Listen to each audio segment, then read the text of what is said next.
Good morning. આજે છે Saturday અને આજે જીમનો લાસ્ટ ડે છે. મીન્સ હવેથી જીમમાં દિવાળીની છુટ્ટીઓ ચાલુ થાય છે.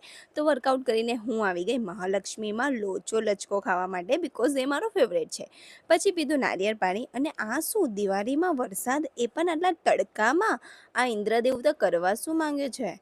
પછી હું અને મમ્મી આવી ગયા પૂજાનો થોડો સામાન લેવા માટે, અને પછી લઈ લીધો થોડો નાસ્તો પણ.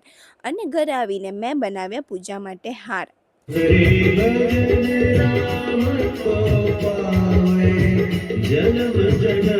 પછી શિવમ આવ્યો ઘરે એના બધા ફટાકડા બતાવવા માટે, અને હું થઈ ગઈ રેડી, બિકોઝ આજે છે ધનતેરસ. હેપી ધનતેરસ તમને અને તમારા પરિવારને મારા અને મારા પરિવાર તરફથી ધનતેરસની હાર્દિક શુભકામના. પછી મમ્મી પણ થઈ ગયા રેડી અને પૂજાની તૈયારી પણ કરી લીધી. પહેલાં મમ્મીએ મારી પૂજા કરી અને કંકુ પગલાં કર્યા, પછી ચાલુ કરી ધનતેરસની પૂજા.